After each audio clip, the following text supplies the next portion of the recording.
Assalamualaikum warahmatullahi wabarakatuh. Apa kabar semuanya? Semoga selalu sehat, dilancarkan rezekinya, dimudahkan segala urusannya ya. Amin. Nah, di video kali ini saya akan berbagi informasi, yaitu aturan penting terkait pencairan bantuan PKH tahap 5 alokasi September-Oktober tahun 2024. Lalu kira-kira ada aturan terbaru seperti apa ya? Maka dari itu simak terus videonya sampai selesai agar supaya tidak menimbulkan gagal paham dalam menyerap informasinya. Oke, langsung saja berikut ini terkait peraturan terbaru pencairan bantuan PKH tahap 5 tahun 2024. Nah, perlu diketahui bahwasanya pencairan bantuan PKH di tahun 2024 itu masih sama ya. Pencairannya melalui kartu KKS dan nominalnya pun bisa berbeda-beda ya, tergantung komponen yang dimiliki. Selain itu juga sudah ada peraturan yang sudah ditetapkan dalam hal pencairan PKH di tahun 2024. Jadi untuk bantuan PKH itu adalah bantuan bersyarat ya, jadi harus memiliki komponen PKH seperti anak balita, kemudian anak sekolah SD, anak sekolah SMP, anak sekolah SMA. Kemudian penyandang disabilitas berat dan juga komponen PKH lansia serta komponen ibu hamil. Kemudian ada 13 kriteria untuk menentukan bantuan PKH-nya bisa cair atau tidak ya. Jadi yang pertama peraturannya itu kalian harus terdaftar di dalam DTKS. Jadi mulai dari anak balita, SD, ibu hamil, kemudian anak SMP, anak SMA, penyandang disabilitas, dan lansia tersebut harus masuk di dalam DTKS dan aktif sebagai penerima bantuan PKH.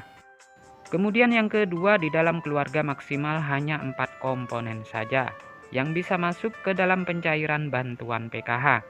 Kemudian yang ketiga, prioritas bantuan PKH yang memiliki komponen datanya itu harus aktif ya dan padan antara di DTKS dengan Dukcapil.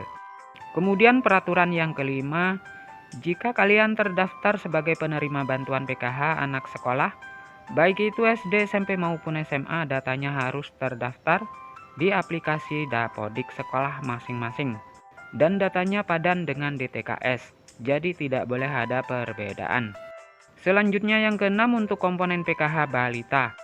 Yang disebut sebagai komponen PKH balita itu adalah hingga anak yang kedua saja ya. Nah, apabila ada balita ketiga ataupun balita keempat dan seterusnya, maka sudah tidak dapat dibilang penerima bantuan PKH lagi ya. Karena dibatasi sampai balita kedua saja. Selanjutnya peraturan ke-8 untuk komponen disabilitas. Jadi maksimalnya itu ada 4 orang ya yang bisa menerima bantuan PKH. Kemudian selanjutnya untuk komponen lansia, peraturannya adalah yang dibilang komponen PKH lansia sama seperti penyandang disabilitas ya, yaitu maksimal 4 orang saja. Kemudian peraturan selanjutnya untuk komponen lansia tersebut itu usianya harus mencapai minimal umur 60 tahun ke atas. Selanjutnya untuk komponen cucu itu juga bisa masuk ke dalam pencairan bantuan PKH, asalkan lolos sebagai penerima dan memenuhi persyaratan. Kemudian peraturan selanjutnya untuk komponen ibu hamil. Jadi yang dianggap atau dibilang komponen PKH ibu hamil adalah hanya sampai kehamilan yang kedua saja ya. Jadi apabila hamil yang ketiga kalinya atau keempat kalinya, itu sudah tidak bisa dapat bantuan PKH. Kemudian juga memiliki anak yang normal yang bersekolah di jenjang SD. Sedangkan untuk yang nominal penyandang disabilitas dan anak sekolah SD itu nominalnya berbeda-beda ya, lebih besar penyandang disabilitas dibanding dengan komponen anak SD. Maka yang masuk komponen PKH adalah komponen disabilitas yang didahulukan. Jadi sudah jelas ya, itu adalah peraturan bantuan PKH di tahun 2024.